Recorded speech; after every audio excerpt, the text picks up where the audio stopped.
আসসালামু আলাইকুম, মহসানা শাওন আপনাদের সবাইকে আমন্ত্রণ জানাচ্ছি এনটিভির রাতের খবরে। বাংলাদেশের অভ্যন্তরীণ বিষয়ে ভারতের কোনো হস্তক্ষেপ মেনে নেওয়া হবে না।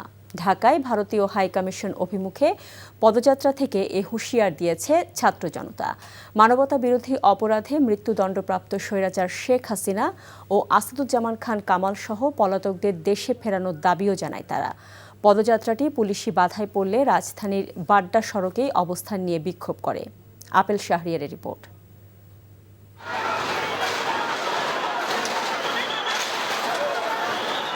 পুলিশের ব্যারিকেড ভেঙে ভারতীয় দূতাবাসের দিকে যাবার চেষ্টা ছাত্র জনতার।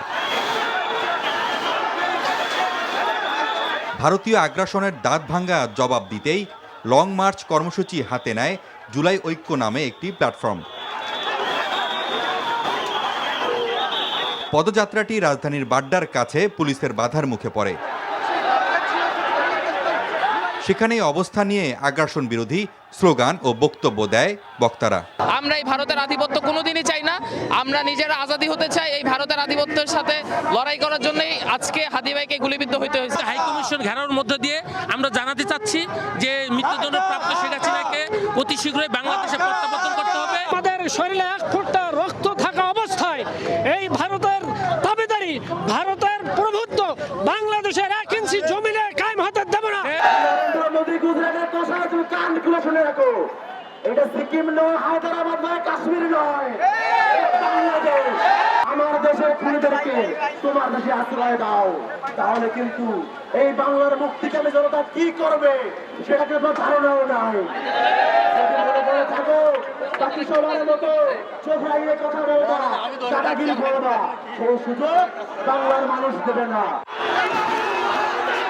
ভারতের দৃষ্টিভঙ্গি পরিবর্তন না হলে ভবিষ্যতে আরো কঠোর কর্মসূচির হুঁশিয়ারিও তাদের। আপনারা আগরতলায় আমাদের দূতাবাসে হামলা করেছেন, আমরা সভ্য, আমরা আপনাদের দূতাবাসে হামলা করিনি। আমরা শুধুমাত্র আপনাদেরকে জানিয়ে দিতে চেয়েছি বাংলাদেশের তরুণ প্রজন্ম, বাংলাদেশের ছাত্র সমাজ, বাংলাদেশের মা বোনেরা আপনাদের প্রতি কি পরিমাণ ঘৃণা রাখে। আমাদের 16 যেমনটা শুনে নিচ্ছেন, ইনশাআল্লাহ আমাদের 5ই আগস্ট আছে। 5ই আগস্ট আমাদের জেনেছে ভারত আমাদের একমাত্র শত্রু, আমৃত্য শত্রু। আমরা প্রতিশোধ নেব, প্রতিরোধের বদলা। এর আগে পূর্ব ঘোষিত কর্মসূচির অংশ হিসেবে বুধবার দুপুর 3টার দিকে রাজধানীর রামপুরা ব্রিজের সামনে জড়ো হয় ছাত্র জনতা। সেখান থেকেই পদযাত্রাটি ভারতীয় দূতাবাসের দিকে রওনা হয়। Apple Shahriar, NTV news, Dhaka.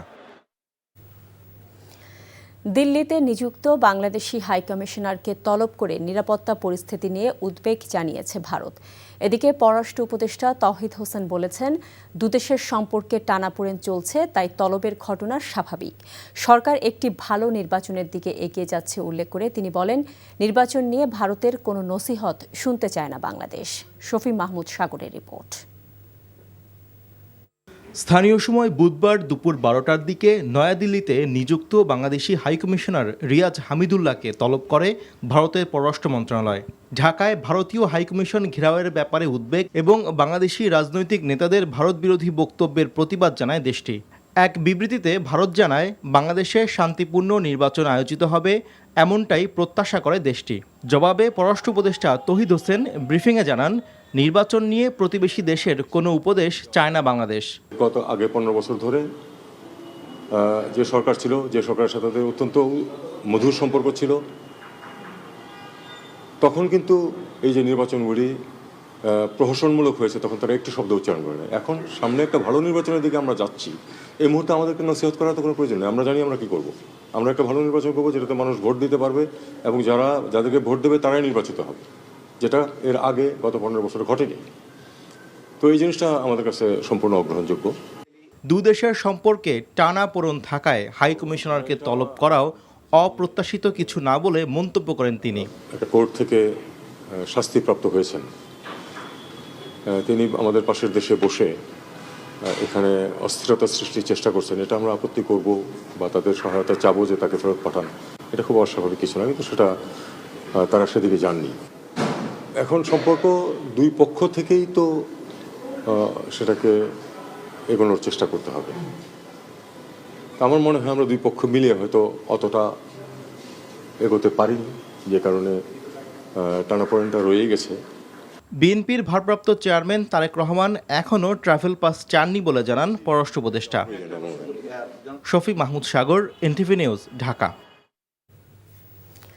ভারতীয় হাইকমিশনারের বক্তব্যের কঠোর সমালোচনা করেছেন জাতীয় নাগরিক পার্টির দক্ষিণাঞ্চলের মুখ্য সংগঠক ও কুমিল্লা ৪ আসনে দলটির মনোনীত প্রার্থী হাসনাত আব্দুল্লাহ। বিকেলে কুমিল্লার দেবিতার উপজেলার ফুলতলী এলাকায় উঠান বৈঠকে যোগ দিয়ে এসব কথা বলেন তিনি। অন্তত ৩০,০০০ আওয়ামী লীগের কর্মী ভিসা এবং পাসপোর্ট ছাড়া ভারত আশ্রয় নিয়েছেন অভিযোগ করে হাসনাত বলেন, ভারতে আশ্রয় নেয়া সন্ত্রাসীদের পাঠানো হয় বাংলাদেশে, যা কোনোভাবেই গ্রহণযোগ্য নয়। তিনি আরও বলেন, ভারতের সাথে সম্পর্ক হবে ন্যায্যতার ভিত্তিতে, অসমতার সম্পর্ক মেনে নেওয়া হবে না। বিদেশে শ্রমিক পাঠানো দালাল, প্রতারণা আর জাল কাগজপত্রের কারণে বিঘ্ন ঘটছে বলে মন্তব্য করেছেন অন্তর্বর্তী সরকারের প্রধান উপদেষ্টা অধ্যাপক ডক্টর মোহাম্মদ ইউনূস। এ সমস্যা সমাধানে যা কাজ হচ্ছে তা যথেষ্ট নয় বলে মনে করেন তিনি। বাংলাদেশে ৯ কোটি মানুষের বয়স ২৭ বছরের নিচে উল্লেখ করে ডক্টর ইউনূস বলেন, সব দেশকে এখানে আসতে হবে, কিন্তু দক্ষ হয়ে বাংলাদেশকে তৈরি থাকতে হবে। আন্তর্জাতিক অভিবাসী দিবস উপলক্ষে রাজধানীর ওসমানী স্মৃতি মিলনায়তনে আলোচনার সভায় এসব বলেন প্রধান উপদেষ্টা। ভুয়া জাল কাগজপত্রের কারণে অনেক দেশে শ্রমিক পাঠানো বন্ধ রয়েছে উল্লেখ করে তিনি বলেন, সারা দুনিয়াতে বাংলাদেশ জালিয়াত জাতি হিসেবে চিহ্নিত হয়েছে, এ থেকে বের হতে হবে। তার সরকার জাপানে ১ লাখ শ্রমিক পাঠানোর উদ্যোগ নিয়েছে বলে জানান প্রধান উপদেষ্টা। পরীক্ষাটা তারা নেবে, এরা আমাদের কাগজের উপরে বিশ্বাস করতে না হয়। এই হলো আমাদের অবস্থা। শুধু একটা দেশ না, একাধিক দেশের একই অভিযোগ। তোমাদের লোক নেব কি করে? কাগজপত্র সব ভুয়া। পুরো জগৎটাই হলো দালাল বেষ্টিত জগৎ। আসল খবর কার কাছে বোঝা মুশকিল, কে কার থেকে কি কারণে টাকা নিচ্ছে বোঝা মুশকিল।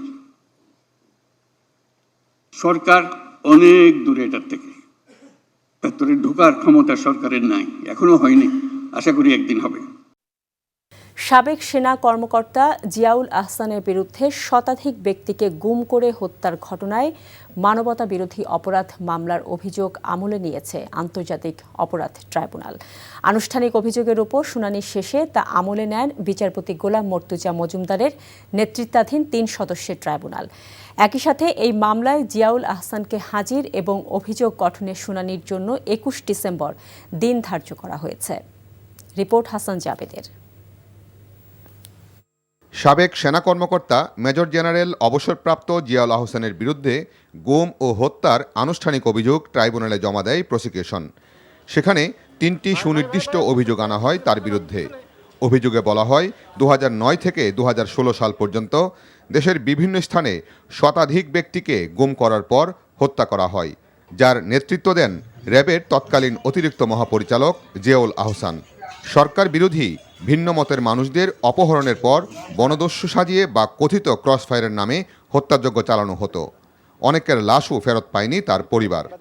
১০০-এরও বেশি মানুষকে গুমপূর্বক হত্যা করা এবং তাদের হত্যা করার পর তাদের লাশকে পেট ফেরে নাড়ি ভুঁড়ি বের করে দিয়ে সেগুলোর সাথে সিমেন্টের ব্লক, সিমেন্টের বস্তা বেঁধে কখনো বরগুনা থেকে বলেশ্বর নদীতে সুন্দরবনে, কখনো শীতলক্ষায়, কখনো বুড়িগঙ্গায় এবং কখনো রাস্তার ধারে ব্রিজের থেকে ফেলে দেওয়ার অভিযোগগুলো সেগুলো আমরা আজকে দাখিল করেছি।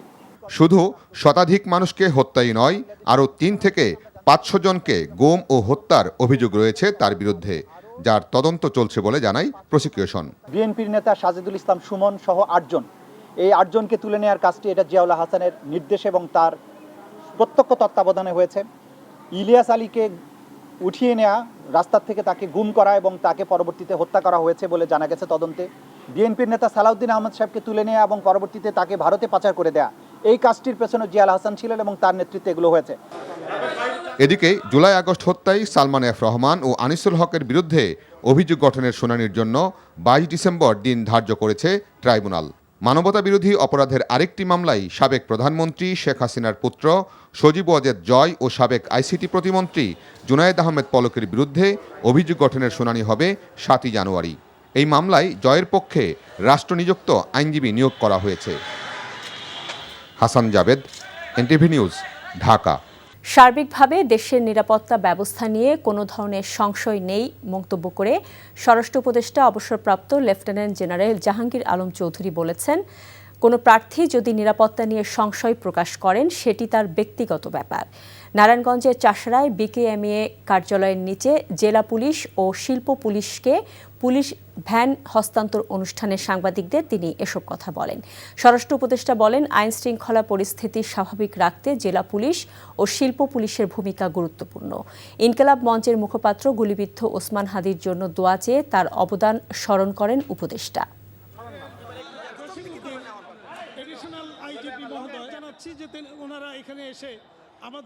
নিরাপত্তা তো একটা বড় ধরনের শব্দ, তা আপনারাও আজকে সবাই তো এখানে আসছেন, আবার আপনারাও তো বলতে পারতেন যে আমি ওরা নিরাপত্তার সংকট আছে, আমরা কেউ আসবো না। তো এইটার ক্ষেত্রে তো মানে যার যার ব্যক্তিগত ব্যাপার, উনি নির্বাচন কেন করবে না। ওসমান হাদি ভাই আহত এবং উনি সিঙ্গাপুরে চিকিৎসাধীন অবস্থায় আছেন, আপনারা সবাই ওনার জন্য দোয়া করবেন। জুলাই যোদ্ধা এবং ওনার একটা দেশের জন্য ওনার একটা বড় ধরনের ওনার একটা কন্ট্রিবিউশন রয়ে গেছে। আগামী বছর অমর ২১শে বইমেলা শুরু হবে ২০ ফেব্রুয়ারি, চলবে ১৫ মার্চ পর্যন্ত। পুস্তক প্রকাশনের সাথে মিলে বাংলা একাডেমি এর সিদ্ধান্ত নেয়।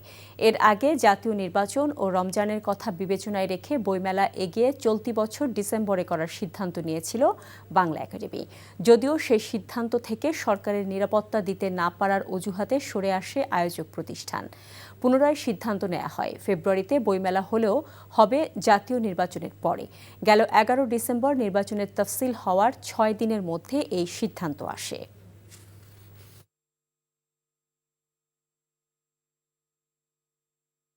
আমরা শুধু আজকে উদ্বোধন আর সমাপনের সিদ্ধান্ত নিয়েছি, বাকি কার্যক্রম আমরা পর্যায়ক্রমে মিটিং করে সিদ্ধান্ত নিব। সিদ্ধান্ত হচ্ছে সর্বসম্মতিক্রমে ২০ ফেব্রুয়ারি বইমেলা শুরু হবে, উদ্বোধন হবে, ১৫ মার্চ বইমেলা সমাপ্তি ঘোষণা করা হবে। কিশোরগঞ্জ ১ আসনে বিএনপির মনোনীত প্রার্থী মোহাম্মদ মাজহারুল ইসলামের মনোনয়ন বাতিলের দাবিতে মশাল মিছিল অনুষ্ঠিত হয়েছে। সন্ধ্যার পরে জেলা শহরের পুরাতন স্টেডিয়াম থেকে মশাল মিছিলটি বের হয়। বিএনপি থেকে মনোনয়ন বঞ্চিত ৫ প্রার্থীর উদ্যোগে এ কর্মসূচি নেওয়া হয়। মিছিলটি শহরের বিভিন্ন সড়ক ঘুরে স্টেশন রোডে বিএনপি কার্যালয়ে গিয়ে শেষ হয়। এ সময় সদর হোসেনপুর আসনে বিএনপির মনোনীত প্রার্থী মোহাম্মদ মাজহারুল ইসলামকে পরিবর্তনের দাবিতে বিভিন্ন স্লোগান দেন নেতাকর্মীরা।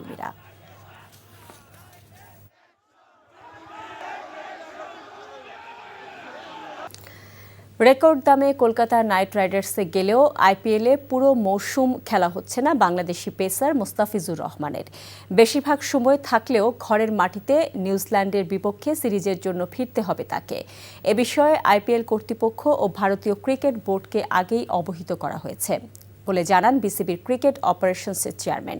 সমান ৩ ম্যাচের ওয়ানডে ও টি-20 সিরিজে খেলতে আগামী বছরের এপ্রিলে বাংলাদেশে আসবে নিউজিল্যান্ড। জাতীয় দলের হয়ে খেলতে এই সময়ে ১০ থেকে ১২ দিনের জন্য দেশে ফিরতে হবে মুস্তাফিজকে। বাকি সময়ে কলকাতার হয়ে ম্যাচ খেলতে কোনো সমস্যা নেই কাটার মাস্টারের। আইপিএল মিনি নিলামে বাংলাদেশিদের মধ্যে রেকর্ড ৯ কোটি ২০ লাখ রুপিতে মুস্তাফিজকে দলে নিয়েছে বলিউড বাদশাহ শাহরুখ খানের দল। বাংলাদেশ ক্রিকেট বোর্ডের বর্তমান পরিচালনা পর্ষদ ভেঙে দিয়ে নতুন নির্বাচনের দাবিতে মিরপুর স্টেডিয়ামের সামনে মিছিল করেছে ক্রিকেট প্রেমী জনগণ নামে বিক্ষোভকারীরা। প্রায় ৫০ থেকে ৬০ জন বিক্ষোভকারী বিভিন্ন স্লোগান, ব্যানার ও প্লাকার্ড নিয়ে বিসিবির বিরুদ্ধে প্রতিবাদ জানান। আসিফ মাহমুদ সজীব ভুঁইয়া ক্রীড়া উপদেষ্টার দায়িত্ব থেকে পদত্যাগ করার পর এ নিয়ে দ্বিতীয় দফায় মিছিল হলো মিরপুর স্টেডিয়ামে। তার দায়িত্ব ছাড়ার পরদিনই এক দফায় মিছিল হয়েছিল। তাদের মধ্যে অনেকেই উপস্থিত ছিলেন বুধবারের মিছিলেও। মিছিলটি বিসিবির মূল ফটকে পৌঁছলে কিছু সময়ের জন্য সেখানে উত্তেজনা তৈরি হয়। তবে বিক্ষোভকারীরা বিসিবি প্রাঙ্গণে ঢোকার কোনো চেষ্টা করেননি। কিছু সময় অবস্থান কর্মসূচি পালনের পর তারা পুনরায় মিছিল নিয়ে এলাকা ছেড়ে যান।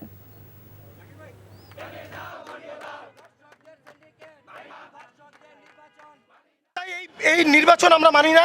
নির্বাচন সুষ্ঠু নির্বাচন হোক, দলমত নির্বিশেষে নির্বাচন হোক, যারা নিউট্রাল পারসন তাদের দ্বারা নির্বাচন হোক। যে বিসিবি যে নির্বাচন হয়েছে সেটা একদম অবৈধ একটা নির্বাচন হয়েছে। তারা যে আসিফ যে উপদেষ্টা হয়েছিলেন তার ক্ষমতার অপব্যবহার করে তারা এই নির্বাচনটা করেছে। এই ছিল রাতের খবরে। এই খবরের ভিডিও সহ আপডেট জানতে ভিজিট করুন এনটিভি অনলাইন www.ntvpd.com। এছাড়াও এনটিভি জনপ্রিয় সব অনুষ্ঠান ও খবরের আপডেট জানতে ভিজিট করুন আমাদের ইউটিউব ও ভেরিফাইড ফেসবুক পেজ। রাত 1টায় মধ্যরাতের খবর দেখার আমন্ত্রণ রইল। এতক্ষণ সাথে থাকার জন্য সবাইকে ধন্যবাদ।